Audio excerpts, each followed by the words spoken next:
Con la aprobación del nuevo sistema de justicia, transformándose de un sistema inquisitivo a uno de naturaleza acusatoria y oral, la CONATRIP, Comisión Nacional de Tribunales Superiores de Justicia de los Estados Unidos Mexicanos, se dio a la tarea de elaborar un código modelo del proceso penal acusatorio con el fin de coadyuvar en el diseño de la legislación, la implementación y operación del nuevo sistema de justicia penal en México.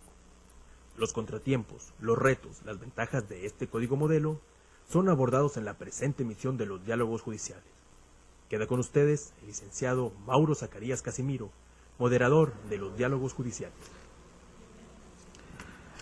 Bienvenidos a Diálogos Judiciales, un programa que produce el Poder Judicial del Estado de Nuevo León, y en esta ocasión vamos a tratar un tema relacionado con el proceso penal acusatorio dentro de un foro regional para la presentación de un código modelo que ha realizado la Comisión Nacional de Tribunales Superiores de Justicia de los Estados Unidos Mexicanos. Para ello hemos invitado un panel muy selecto a quien les agradecemos su presencia, y voy a empezar presentando primeramente al magistrado José Castillo Ambriz, presidente del Tribunal Superior de Justicia del Estado de México y también presidente de la Comisión Nacional de Tribunales Superiores de Justicia. Muchas gracias, magistrado, por acompañarnos.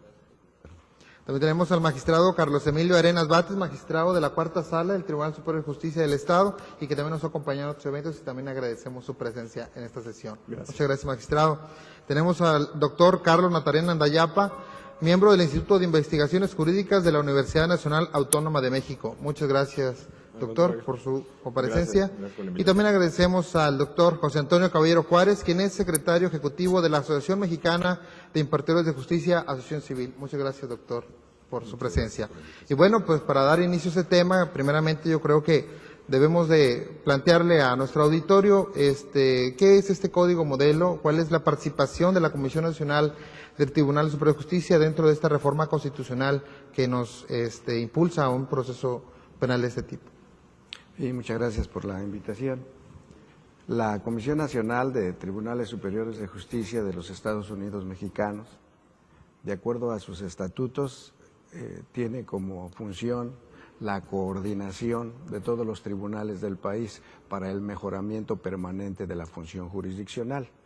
Así las cosas, al surgir la reforma en materia federal para el establecimiento, esa gran transformación del sistema penal mexicano, donde nos establece el cambio de un sistema inquisitorio a un sistema acusatorio y oral, pues quizás muchas personas no hemos dimensionado la trascendencia de esta reforma. Estamos viviendo un momento histórico, es un cambio que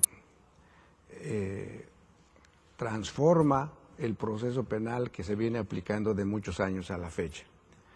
La Comisión Nacional, ante esta reforma, por acuerdo unánime de todos los presidentes, acordamos el que se pudiera integrar un grupo selecto de trabajo de investigadores, de magistrados y jueces de los diferentes estados para el efecto de que se elaborara un código tipo, un código modelo. Y así aconteció en el mes de agosto aproximadamente del año pasado,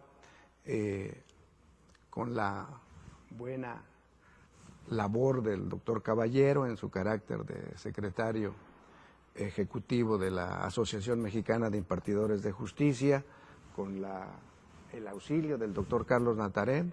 Bueno, pues se integró ese equipo de trabajo al cual acudieron magistrados y jueces de las diferentes entidades federativas donde ya se había incursionado en la oralidad. Como lo mencionábamos hace unos momentos, en el estado de Nuevo León fue el primer estado en la República que adoptó ya el sistema oral en materia penal. Después de muchas reuniones de trabajo, viajes incluso a tribunales extranjeros y un sinnúmero de consultas, fue posible llevar a cabo ese proyecto, mismo que fue aprobado por el Pleno de los Presidentes de Tribunales en el 32º Congreso Nacional de Tribunales Superiores de Justicia, que se llevó a cabo en Michoacán. Y bueno, con ello, entre otros acuerdos que se tomaron, es el darle difusión a estos trabajos para que toda la sociedad mexicana tenga conocimiento de la trascendencia del mismo. debo hacerle el comentario que hay un gran compromiso, no solo de los tribunales, sino que en esto hay un compromiso que debemos tomarlo los otros dos poderes de gobierno, los ejecutivos, los poderes legislativos, las universidades, las agrupaciones de abogados y la sociedad en general, porque esta es una reforma que tiene que funcionar. Si no participamos todos, si no colaboramos todos, es probable que tengamos fracaso, que redundaría en perjuicio de la sociedad misma. Yo exhorto fundamentalmente a las universidades que incursionen ya en sus diversos cursos, sus diversas materias, implementando ya la oralidad. También existe un gran compromiso de los tribunales, del fuero común, en la capacitación de todo el personal que en materia penal se va a hacer cargo de estos asuntos. Decirle que la CONATRIP también se ha preocupado por establecer lo que se llama un sistema nacional de educación judicial, mediante el cual ya se aprobaron todos los programas de capacitación para que en un momento dado podamos decir que en México tenemos un mínimo de capacitación de todos los funcionarios judiciales. Y en particular en el tema de la oralidad, también ya se aprobó el programa de capacitación de este tema y que a la fecha se está elaborando una lista de catedráticos, de instructores, avalados por el Pleno de la Comisión Nacional, avalados por la Suprema Corte de Justicia y en particular por la Asociación Mexicana de Impartidores de Justicia, para que de ese listado cada estado pueda utilizar a esos instructores en el momento que quiera iniciar su proceso de capacitación. Y con ello estaríamos con la plena convicción de que en poco tiempo todos los funcionarios en materia penal del país estuviéramos bajo ese mismo estándar de capacitación. Esos son los grandes proyectos que tiene la CONATRIP y por ello estamos llevando a cabo estos foros para dar a conocer el contenido de este código modelo. Sí, así es, y sabemos que la oralidad nace también en los tribunales de los estados, más que en la federación.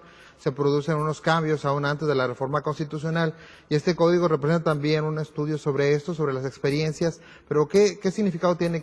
¿Cuáles fueron los principales retos que tuvo que abordar esta comisión para crear este código, doctor? Pues yo creo que habría que considerar que el principal reto para este código siempre ha sido adaptar o recoger las exigencias del texto constitucional. Nos parece que en las entidades ya se ha dado una experiencia muy, muy valiosa respecto de cómo desarrollar un proceso penal acusatorio.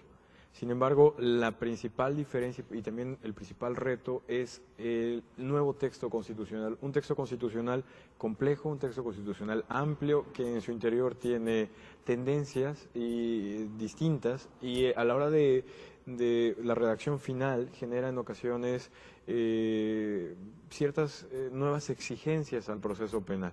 Entonces, la verdad es que la primera preocupación que tuvimos era pensar en la Constitución mexicana, cómo hacemos un texto que sea perfectamente constitucional.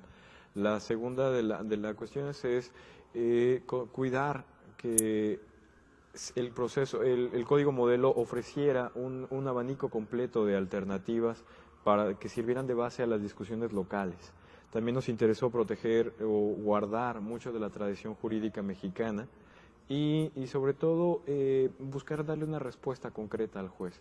Digamos, lo que queríamos era generar textos legales, preceptos, artículos que pudieran ser utilizados en el día a día, que no respondieran más bien a una preocupación técnica, teórica, a una idea de una precisión o de redondeo desde una perspectiva estrictamente ajena pues al trabajo jurisdiccional, al trabajo de los ministerios públicos, al tema de la defensa.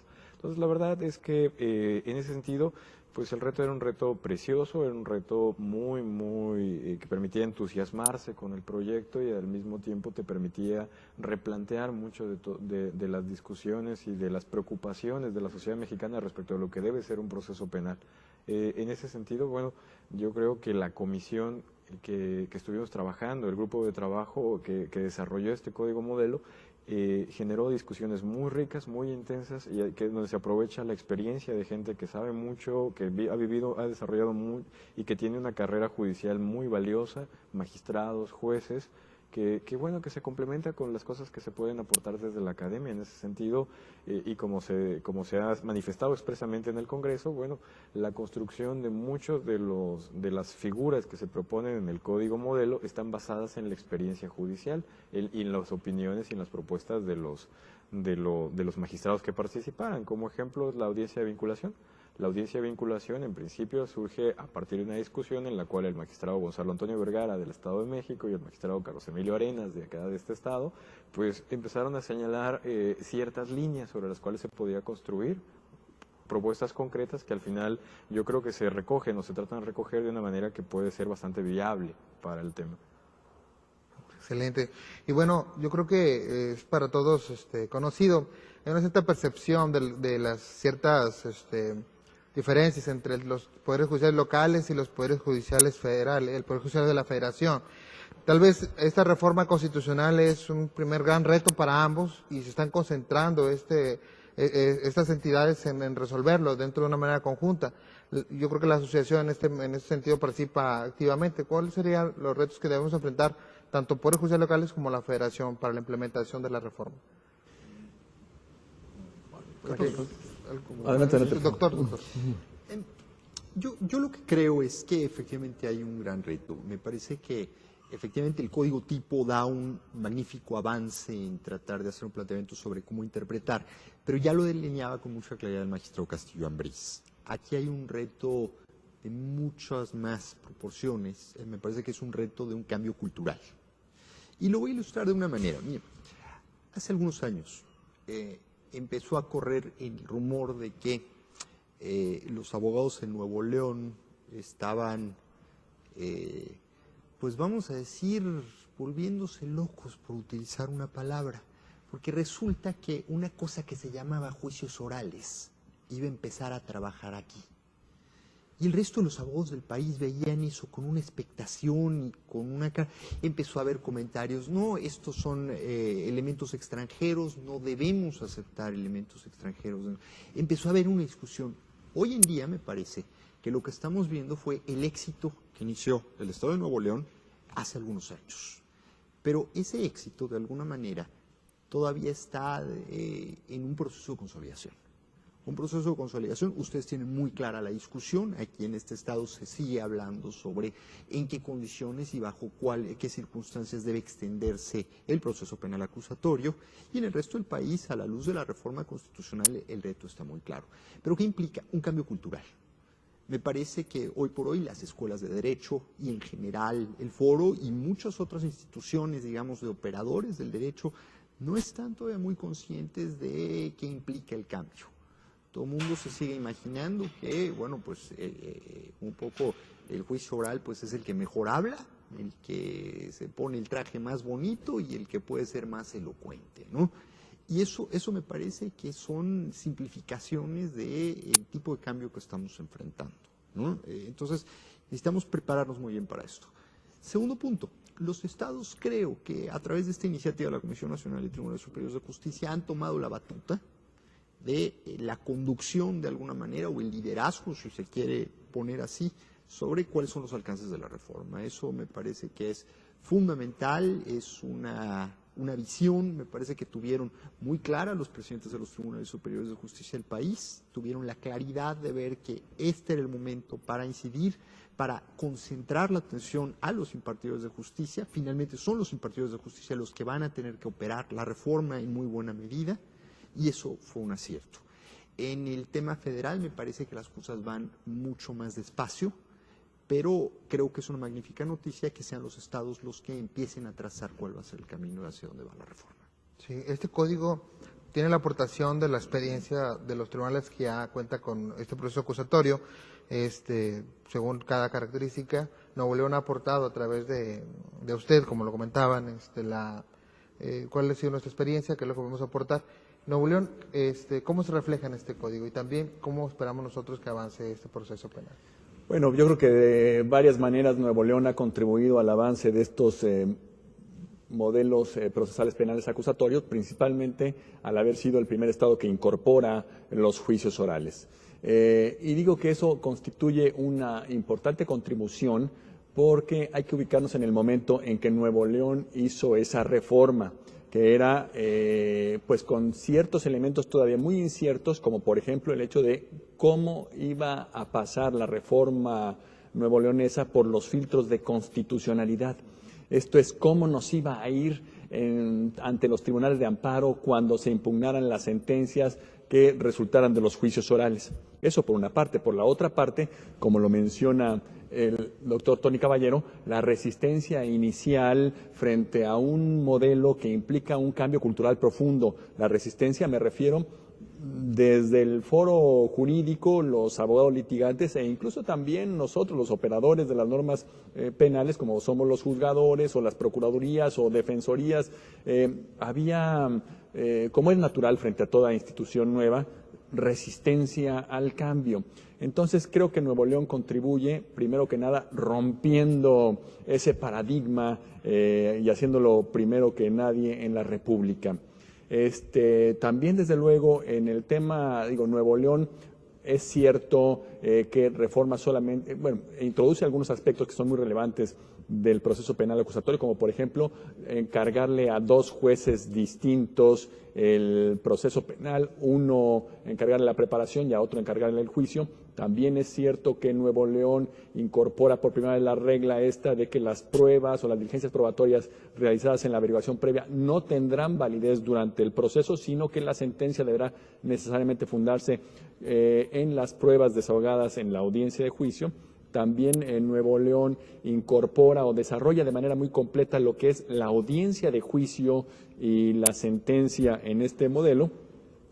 Pero nos quedaron, digamos, no se hizo una reforma a todo el procedimiento, a todo el proceso penal. Algunas atribuciones del juez de control las tenemos pendiente, juez de ejecución no tenemos, en fin, otras figuras, ¿no? Entonces, particularmente en estas áreas, en el área de la audiencia de juicio, creo que también Nuevo León aportó mucho su experiencia a esta iniciativa, pues porque Nuevo León es el estado que más experiencia tiene concretamente en audiencias de juicio, ¿no? Entonces, también la juez Rosario Garza, juez de juicio de aquí del estado, que participó en la comisión, pues estuvo aportando varias de las experiencias o de los problemas con los que se han enfrentado, por ejemplo, al programar las audiencias o incluso hasta el equipo que debe tener la sala de juicios. Nos ayudaron en fin, creo que Nuevo León ha hecho aportaciones interesantes, lo mismo que el resto de los estados, porque también hay que ver que la aportación de Chihuahua y la aportación de Oaxaca, así como la aportación del Estado de México, fueron importantes. Chihuahua y Oaxaca ya siendo estados que tienen un código que regula de manera completa el proceso penal acusatorio, pues también aportaron muchísimo. Y el Estado de México también teniendo algunas experiencias de oralidad dentro de su proceso. En fin, creo que es muy importante destacar que se trata, ahora también quiero destacar la aportación que hacen el grupo o el núcleo académico de esta comisión de trabajo que lideraba el doctor Natarén, y que en su calidad de académico, digamos, yo creo que tuvo a su cargo la mayor parte del trabajo y que se vio después afinado o enriquecido con la aportación de los que estamos en el desempeño de la judicatura. Pero, por lo tanto, creo que esta comisión combinó muchas cosas, ¿verdad? La experiencia de los estados, la visión académica, la visión práctica del que está juzgando, y pues creo que el resultado es muy positivo. Ojalá que sí lo consideren los lectores. Claro, de hecho, ahora que vislumbramos una percepción nueva de lo que es el concepto federal, a la Comisión le toca también de alguna manera conjuntar y cohesionar ese tipo de pensamientos, porque cada uno tiene su procedimiento, cada uno defiende sus posturas. ¿Cómo trabaja en eso la Comisión con este tipo de no digamos problemas, pero sí de posturas, para tratar de llegar a un mismo consenso? Bien. Uno de los acuerdos a que llegaron el Pleno de los presidentes de tribunales fue precisamente el hacer llegar este código tipo, este código modelo, a cada una de las legislaturas de los estados, con el compromiso de establecer relaciones, programas de trabajo con los señores diputados, para el efecto de transmitirles estas experiencias que se han manifestado en este momento y que los diputados estén en la aptitud de entender plenamente el contenido de este proyecto. Creo que hay, de acuerdo a lo manifestado por los diferentes presidentes de tribunales, hay buena relación con las legislaturas estatales y que creo que esto nos va a permitir el que gran parte de este trabajo sea adoptado en cada uno de los proyectos que se lleguen a realizar en las entidades federativas. Vamos a hacer una pequeña pausa, volveremos aquí a Diálogos Judiciales, donde estamos tratando el tema del proceso penal acusatorio desde el código modelo que presenta la CONATRIP, la Comisión Nacional de Tribunales Superiores de Justicia. Les recuerdo que tenemos un correo electrónico donde nos pueden hacer llegar sus comentarios, que también haremos llegar a sus panelistas en su momento, y este es tribunal@pjenl.gov.mx. Volvemos en un instante.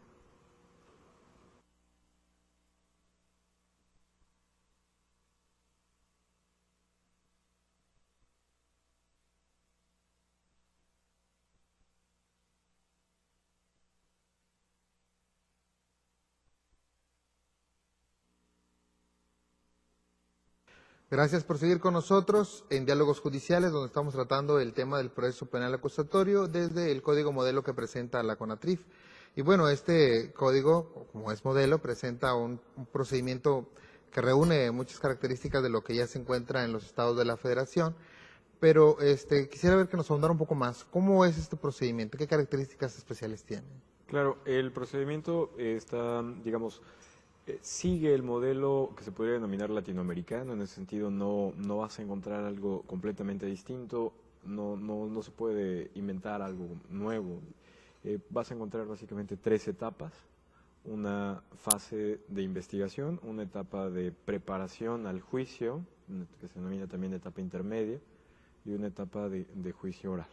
Quizás haya que subrayar ahí que la intención es reflejar el texto constitucional cuando el texto constitucional busca que sea el juez el centro de las decisiones del proceso. Entonces encuentras reglas, por ejemplo, como las cuestiones de prueba. El texto reformado, el artículo 20, en su apartado A, en su fracción séptima, dice que solo será prueba aquello que se introduce a juicio, que solamente es desahogado en juicio. Es una regla que, como decía el magistrado Arenas, ya es de las primeras que se lleva a cabo aquí en este estado. Y eso nos lleva a que durante la primera fase, la fase de investigación, las audiencias, el resultado de las investigaciones y lo que se le presenta al juez, cuando se le solicita la vinculación a proceso, en estricto sentido no se puede ser calificado como medio de prueba, tiene que ser de otra manera distinta, pero al mismo tiempo busca que la decisión y el contenido de la investigación no, digamos, defina y adelante el sentido de la sentencia. En esa lógica lo que se busca es contradicción e igualdad entre las partes. Por eso, más que un modelo de juicios orales, es un modelo de juicio por audiencias contradictorias, públicas, donde la oralidad es lisa y llanamente un instrumento al servicio de los principios constitucionales. Si vemos el nuevo texto del artículo 20 constitucional, empieza hablando de publicidad, de contradicción, de concentración, de inmediación, de continuidad. El tema ahí es que sea siempre el juez, el núcleo, el centro. El doctor Caballero decía el auditor del proceso penal. Habría varios temas que podríamos ir destacando del código. Yo hablaría de la vinculación, o podría hablar también del tema de cuándo tiene que definirse, cuándo termina la fase de investigación y cuándo empieza la fase intermedia. Romperlo un momento ahí. Adelante. Para un punto importante que muchos abogados me han comentado, y es en el sentido de que una de las cosas que cuando se capacita en juicios orales se dice que el juez ya no va a ser también el eterno defensor de alguna manera acusado. Los principios esos que venían de que cuando el defensor, por notoria ignorancia, no sé, algo venía así, el juez iba a revisar el procedimiento y decir, bueno, esto te puede beneficiar y demás. En este caso, esto que se pone el juez en el centro del procedimiento, ¿tendrá esas facultades? ¿No las tendrá? ¿O qué también labor tiene el abogado ahí, en este caso? Nosotros, a ver, en ese sentido tienes que ver cómo se construye el proceso penal ahora. El proceso parte de que el defensor es un abogado calificado. Eso también explica por qué se sustituye a la persona de confianza. Ya no existe en el texto constitucional. Importante. Y exactamente el punto al que te refieres es el tema de la suplencia de la queja. Y la extensión de la suplencia de la queja es un debate que tuvimos muy arraigado. Nos parece, y también está el tema de hasta dónde llegan las actuaciones judiciales. Es decir, cosas tan básicas como si el juez puede preguntar a cosas que no han sido preguntadas ni por el Ministerio Público ni por el abogado defensor. En un estricto sistema acusatorio, el tema de preguntar a los jueces es una especie de tabú. No pueden, se sienta a escuchar lo que dicen las partes. En el modelo mexicano, partiendo de la tradición jurídica y partiendo de nuestra realidad, consideramos que el juez sí debe tener esas facultades. Entonces, en el código modelo, por ejemplo, vas a encontrar que no es estricto, no es puro, no es un sistema puro acusatorio, sino busca modalidades. El tema de la suplencia de la queja lo discutimos bastante con el magistrado Arenas, hasta dónde podía llegar al tema del recurso. Bueno, él te podría comentar varias de esas cuestiones que en esencia implican hasta dónde llegan las atribuciones del juez en un sistema como es el sistema mexicano, que se ha desarrollado bajo esas premisas. La suplencia de la queja, se puede decir que al margen del contenido jurídico es un resultado social. Estamos en un país con unas características de desigualdades muy importantes y donde el juez busca generar igualdad por compensación. Y eso es también uno de los criterios que ha venido orientando. La reforma también implica ahora la Defensoría Pública, ¿no? Ya aplicó una defensa calificada, incluso tal vez ahí podría haber una contradicción, porque bajo el mismo texto constitucional ya no debería de existir esa desventaja procesal, ¿no? Y realmente... Que, digamos, como dice el doctor Natarén, el modelo procesal penal acusatorio es uno solo, regido por estos principios de inmediación, contradicción, publicidad, oralidad, etcétera. Pero, sin embargo, aun cuando es uno solo, se puede desarrollar o se puede reglamentar de muy diversos modos. O sea, puede tener matices o instituciones jurídicas específicas distintas en cada país, y dentro de un país federal como México incluso puede tener rasgos diferenciados en cada una de las entidades federativas del país. El caso concreto de la suplencia de la queja. La suplencia de la queja podemos ver en el derecho comparado que sí hay algunos países en donde son muy rigurosos con el principio adversarial y aplican al proceso penal acusatorio pues el principio dispositivo, de tal modo que son las partes las que disponen o las que definen la litis, y de esa no puede excederse el juez. Pero también vemos en otras partes en donde opera y con mucha amplitud la institución de la suplencia de la queja. Ahora, nosotros discutimos eso. Las dos posibilidades creo que pueden darse en un proceso penal acusatorio. Nosotros lo que hicimos fue tomar ahí una medida un tanto intermedia, pero más cargada hacia el de la suplencia de la queja que actualmente rige, porque en el código lo que se propone es que haya suplencia, pero solo para evitar violaciones de derechos fundamentales, ¿verdad? Entonces, la suplencia de la queja en un sentido tan amplio e irrestricto como el que actualmente tenemos, pues en términos generales subsiste, aunque con una restricción en el sentido que ahora solo respecto de derechos fundamentales, ¿verdad? Es una restricción pequeña, pero no quisimos dejar de lado esa institución que por razones sociales y por razones de justicia tiene mucho arraigo en nuestro país, y tal vez en el futuro sea una de esas instituciones que vaya evolucionando en el sentido de ir disminuyendo su alcance, pero por lo pronto, al seno de la comisión, consideramos que lo más prudente era conservar esa institución de la suplencia de la queja, y sin que esto implique desnaturalizar el modelo procesal penal acusatorio. Un punto que me llama la atención también en este código es la investigación, una gran fase, que no es propiamente de los poderes judiciales, ya implica las procuradurías. ¿Cómo se documentaron en ese sentido? ¿Cómo se aportó este tema aquí? La preocupación que había detrás ahí era no generar requisitos, unas condiciones tales que hicieran imposible o estorbaran y generaran llevar los resultados de una investigación hacia el proceso penal y generara impunidad. En ese sentido, se buscaba permitir, se entiende que hay una fase de la investigación de la cual el juez es ajeno, que está en manos del Ministerio Público y de las policías, y consideramos que el juez solamente debe participar en la medida de que se busque proteger alguna de las garantías individuales, tipo un cateo, una intervención telefónica. Consideramos que a partir de esa debe darse la audiencia de vinculación al término de la cual se dará un plazo para concluir la investigación. Entonces la investigación está pensada desde la perspectiva de la protección de los derechos, lo cual está construida también con el hecho de que el Ministerio Público ya no tiene esa doble calidad de autoridad y parte. Digamos, al día de hoy una prueba construida en la averiguación previa está basada en la fe pública del Ministerio Público, esa desaparece, y en esa lógica la fase de investigación es una fase que incluye una audiencia a partir de la cual el juez controla los actos que podrían ser de molestia o de privación.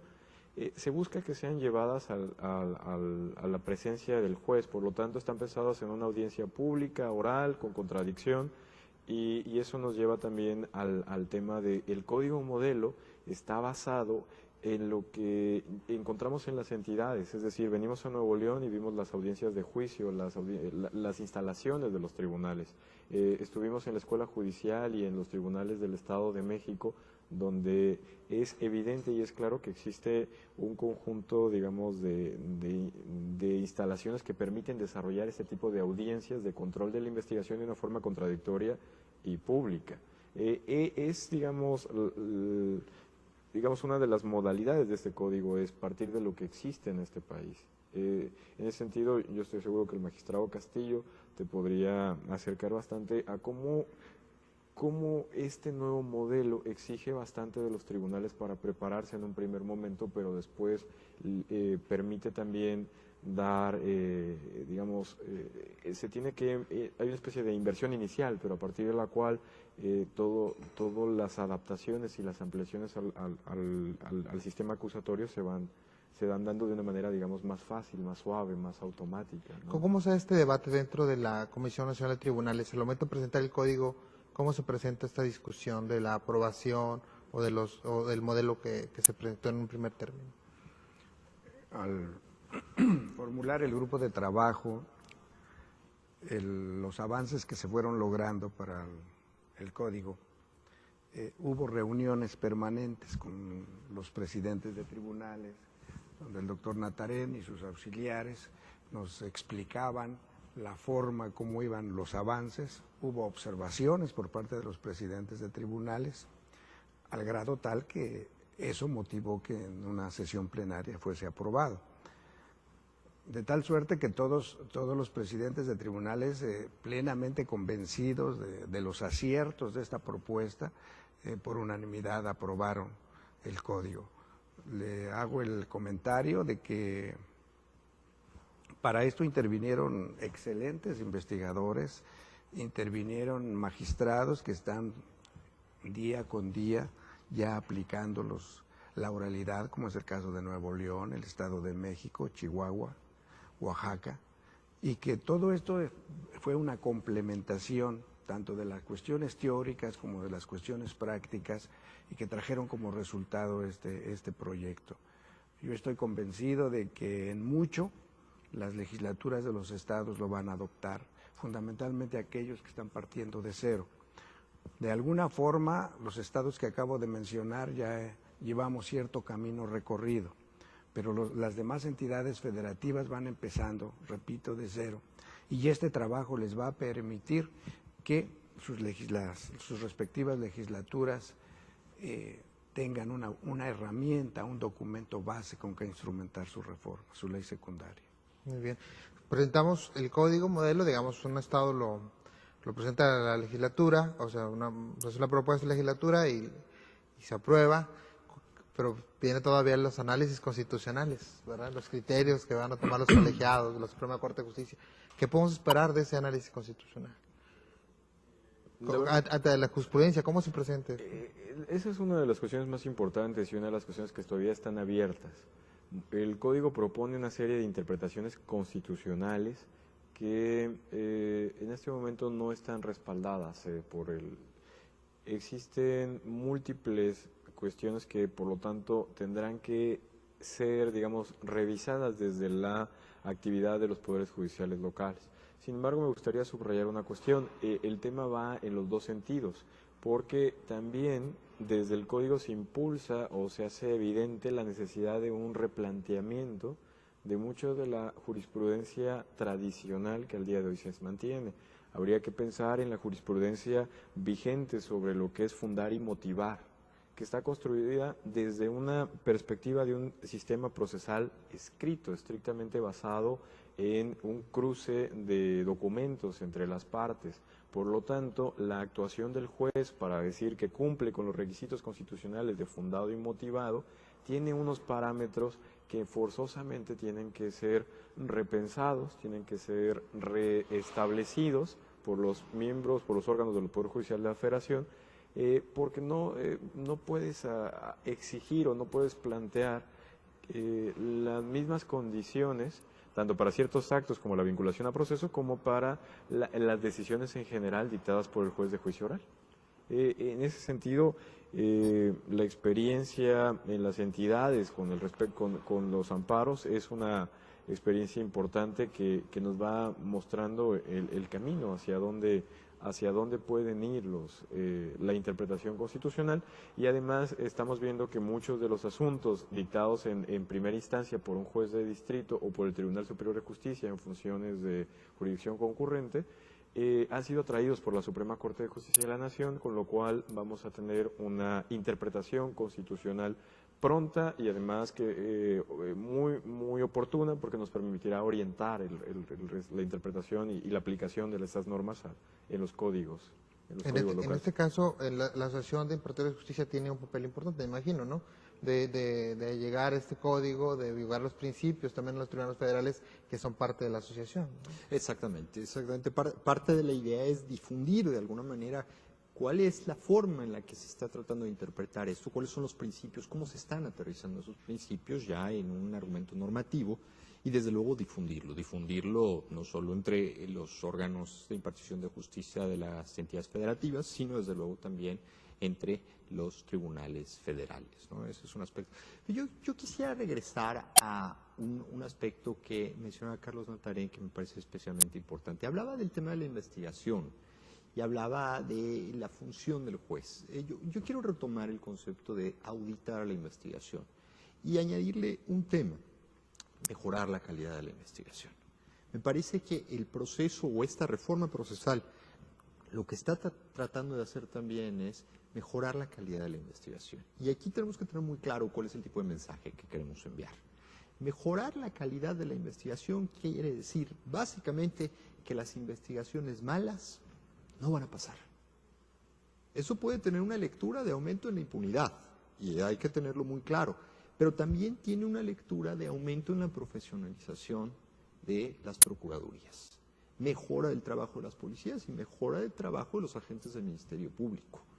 Hoy por hoy tenemos en algunos casos consignaciones que vienen sustentadas con elementos, objeto del delito, que están manoseados, no hay una cadena de custodia adecuada, no se sabe exactamente de dónde salieron las pruebas, las testimoniales no se tiene muy claro de qué manera se realizaron.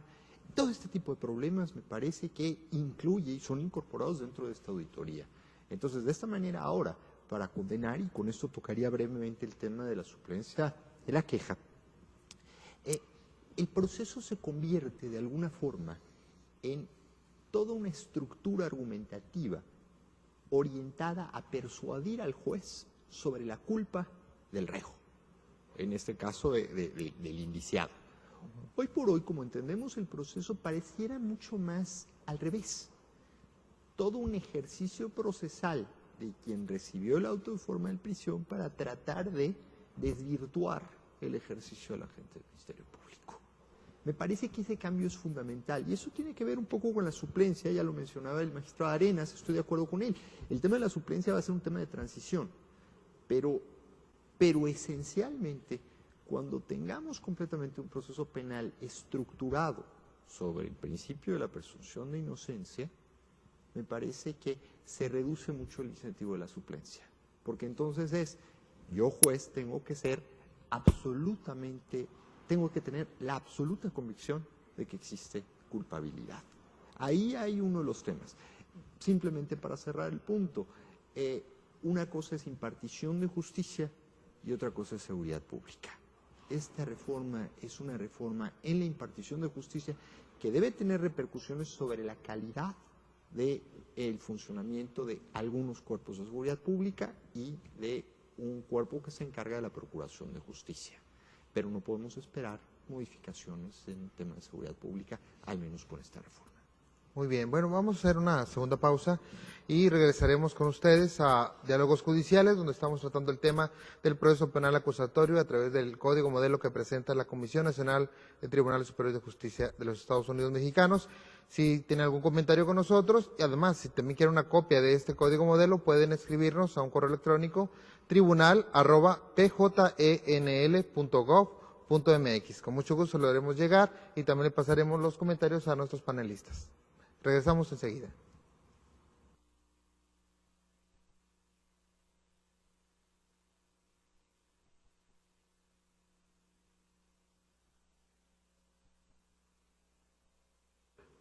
Muchas gracias por seguirnos acompañando en Diálogos Judiciales y seguimos hablando sobre el tema del proceso penal acusatorio. Ya la reforma está vigente, ya hay muchos trabajos relacionados con este tema. Los estados ya están acoplando sus legislaciones. ¿Cómo va el trabajo de los estados en este sentido, magistral? Tenemos conocimiento que, entre otros, el estado de Hidalgo, Zacatecas, el propio Estado de México, se han dado a la tarea también de formar internamente unas comisiones de trabajo integradas por magistrados y jueces en materia penal y han enviado ya a la legislatura estatal ese proyecto de decreto, esa iniciativa de decreto para que los señores diputados la analicen y en su momento decidan si se aprueba esa iniciativa que se les ha enviado. La colaboración que existe en los estados es bien importante entre los poderes judiciales y los poderes legislativos para que esta reforma pueda llegar a buen fin. Esto implica también, o extendemos incluso una exhortación a las legislaturas estatales, a los poderes ejecutivos, en que no basta tener un código con lineamientos muy bien formulados, sino que requiere la implementación de esa reforma, requieren recursos, requiere esa plena coordinación entre los tres poderes para que podamos dar resultados a la sociedad.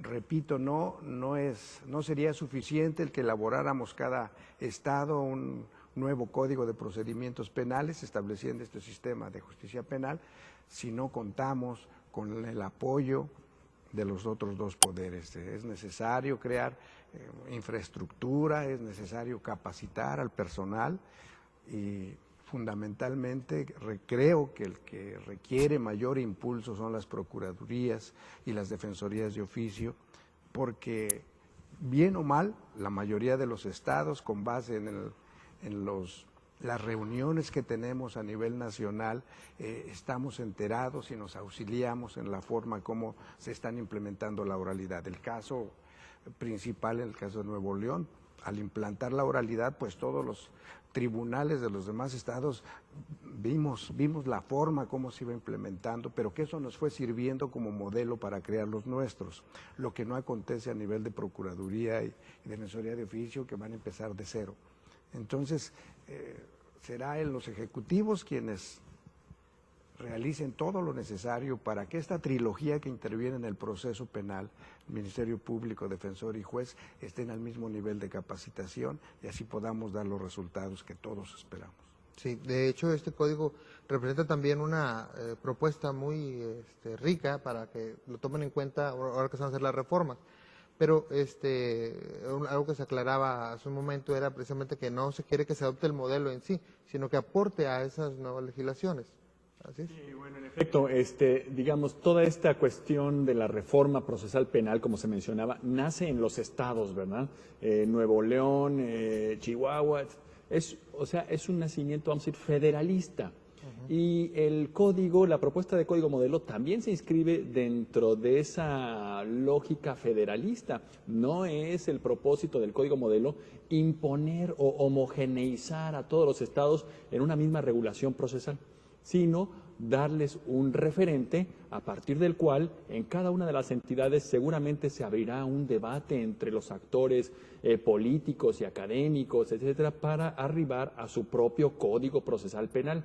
De tal manera que el éxito de este código modelo no debe medirse en la medida en que sea adoptado integralmente, sino en la medida en que sirva como referencia dentro de ese debate. Porque, repito, la reforma constitucional que establece los principios básicos de este modelo penal acusatorio, pues es como todas las normas constitucionales, una norma genérica, un tanto abierta, cuya reglamentación puede hacerse de diferentes maneras. Y el mérito de este código modelo es que está proponiendo una alternativa que estimamos cumple con todas las exigencias constitucionales, una alternativa de cómo regular íntegramente todo el proceso penal. Puede haber otras, es cierto, por ejemplo, aquí ya decimos que es un procedimiento fundado en audiencias. Las audiencias se está proponiendo que se puedan realizar en una sola audiencia, resolver varios temas. ¿Podría algún estado decidir que fueran en audiencias divididas? Es posible. Aquí se está regulando el criterio de oportunidad, señalando, por decir algo, 12 criterios. ¿Podría un estado referir que nada más sean 6 o que sean más? Se está proponiendo un sistema de justicia restaurativa que establece varios salidas alternas al juicio. Bueno, en los estados podrían adoptarse esas u otras o ponerles modalidades distintas. En el sistema recursal, en el código modelo, se están proponiendo 4 recursos que estimamos que son compatibles con la oralidad. Pero esa compatibilidad deriva de ciertos rasgos que podría otro estado modificarlos y llegar a la misma conclusión de recursos compatibles. O sea, digamos, no es la respuesta única posible, Claro. sino que es una referencia que esperamos ayude a elevar el nivel del debate y el nivel de los códigos que cada estado soberanamente habrá de darse. Bueno, y bajo esa perspectiva, ¿qué costo tiene el hecho de que un estado tenga un procedimiento muy diferente de otro? Digamos, que tenga un proceso pues acusatorio, pero con muchos principios que otro no lo tiene, estando muy cerca relativamente. ¿Cómo podemos visualizar eso? O sea, de repente estoy en un estado, el proceso es así, voy a 2 kilómetros y el proceso cambia completamente. Y cambian las reglas. Mira, seguramente esto va a empezar a ocurrir. Me parece que el código modelo va a ayudar mucho a uniformar en muy buena medida el tipo de modelos acusatorios que vamos a ver en el país. Eso creo que hay que tenerlo muy en cuenta. Ciertamente va a haber diferencias, pero me parece que una vez que se aterrice de alguna manera, vamos a decirlo así, el canon de interpretación constitucional de la reforma, estas diferencias empezarán a matizarse un poco más y entonces las diferencias permanecerán de alguna manera, pero serán mucho más o mucho menos impactantes sobre la naturaleza del proceso. Pero ya que estamos hablando de diferencias, lo que me parece también especialmente importante aquí es que creo que el código y en general la reforma hacia el acusatorio nos ayuda también a llegar un poco al estándar interamericano. Hoy por hoy México tiene compromisos desde la perspectiva interamericana y me parece que en muy buena medida las definiciones con las que estamos tratando de ensayar la construcción de nuestro nuevo proceso penal son definiciones que se ajustan en muchos casos mucho más al estándar interamericano.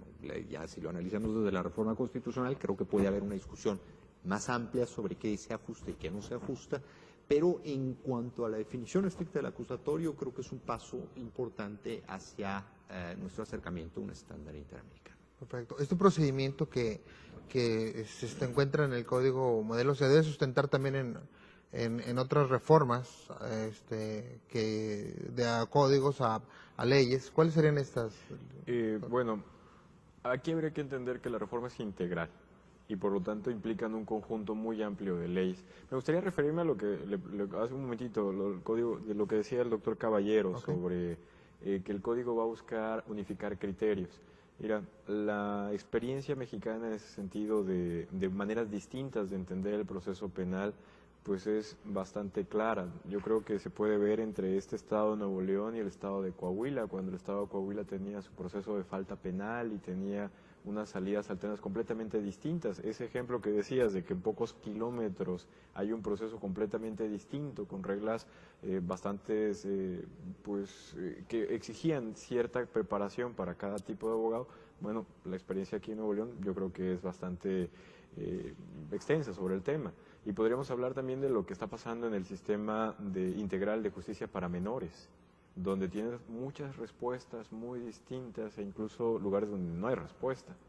El tema en ese sentido es el Código Modelo busca unificar discusiones, eso generará respuestas parecidas, criterios cercanos, si no es que no vamos a lograr la unanimidad.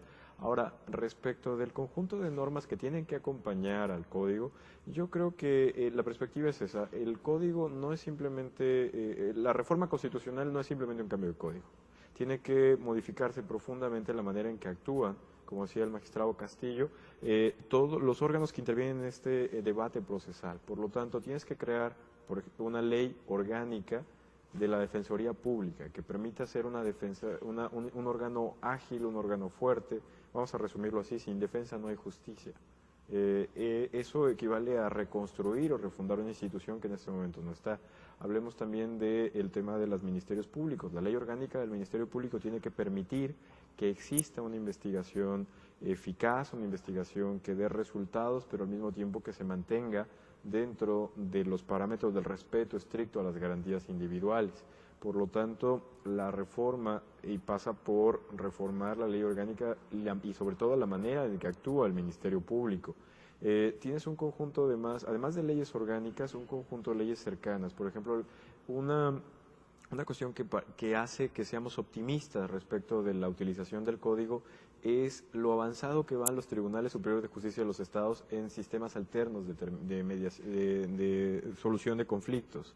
Existen estados donde desde hace muchos años hay unas instancias de mediación y conciliación interiores a los tribunales muy fuertes, muy eficientes, que tienen que ser aprovechadas e incorporadas a ese sistema. Por lo tanto, también ahí tienes un conjunto de normas. Tienes que hablar también de homogeneizar con el sistema de menores. Llega un momento en que si haces una lista detallada, vas a empezar con la constitución local, en la constitución de los estados, y puedes llegar a 26 normas más. Entonces, siempre y cuando se entienda que el planteamiento es un planteamiento verdaderamente de reforma integral, no pretende ser un cambio cosmético, sino realmente un cambio de actuación, un cambio que impacte. Y pues quizás esa es la cosa que con la que me gustaría dejar mi participación. Cuando se habla de reformas estructurales, siempre acabas hablando de petróleos mexicanos o cuestiones por el estilo. Si consideramos que el proceso penal es un proceso que directa o indirectamente puede afectar a cualquier ciudadano del país, y si nos interesamos en que el proceso penal sea eficiente, en la medida que podemos ser víctimas del delito, o que al mismo tiempo sea respetuoso de las garantías, en la medida que no hay nadie que tenga un certificado de inafectabilidad que diga que jamás va a estar sujeto a proceso penal, pues estamos en realidad modificando un aspecto importante de la vida en sociedad. Okay. Muchas gracias. Un comentario final, doctor Caballero. Bueno, me parece que iniciar con algo que planteé en mi primera intervención. Creo que a la larga el Estado de Nuevo León fue muy exitoso al plantear el inicio de los famosos juicios orales, hoy ya un proceso acusatorio, pero me parece que todavía estamos muy lejos de satisfacer el reto que nos planteamos o que se plantearon ustedes y que el resto del país decidió seguir hace ya varios años, y tenemos que estar muy atentos para continuarlo. El trabajo de la Comisión Nacional de Tribunales Superiores de Justicia aquí creo que es fundamental y me parece que coloca a los jueces, al menos en esta primera fase del proyecto, precisamente en el centro del proceso penal, que es donde, si tenemos éxito, deberán estar. Muchas gracias. Magistrado Arenas. Bueno, efectivamente cuando Nuevo León aprobó sus iniciales reformas, hubo muchas resistencias, las cuales se fueron venciendo gradualmente y ahora se cuenta con el respaldo de la Constitución.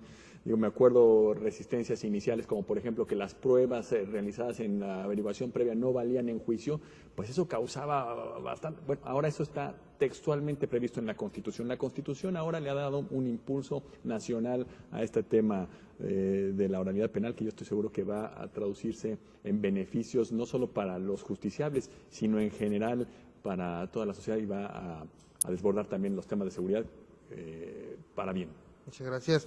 Un comentario final, magistrado Castillo Ambrí. Sí, pues decirle que a 7 meses de que se publicó esta reforma, el 18 de junio del año próximo pasado, creo que la Comisión Nacional ha tomado su papel en este proyecto, no obstante que la vacatio legis fue desde 8 años para que entre a funcionar la misma, pues ya tenemos en primer lugar este código modelo, ya tenemos ya la actividad de todos los tribunales que ya están incursionando en la capacitación del personal, tenemos ya varios estados, como refería anteriormente, que ya enviaron sus iniciativas de decreto a las legislaturas correspondientes, fundamentalmente aquellos estados que tienen esa atribución de acuerdo a su constitución local de enviar las iniciativas de decreto. Y yo estoy muy optimista, los señores presidentes estamos muy unidos para auxiliarnos y que hagamos la tarea que nos corresponde. Muchas gracias. Agradezco a todos nuestros panelistas, a nuestros compañeros el día de hoy y a ustedes también agradezco que nos hayan acompañado y por favor acompáñenos en la próxima sesión de Diálogos Judiciales, recordándoles nuestro correo electrónico tribunal@pjnl.gov.mx, donde podemos enviarles también a vuelta de correo una copia del código modelo que hablamos el día de hoy. Muchísimas gracias, muchas gracias a ustedes también.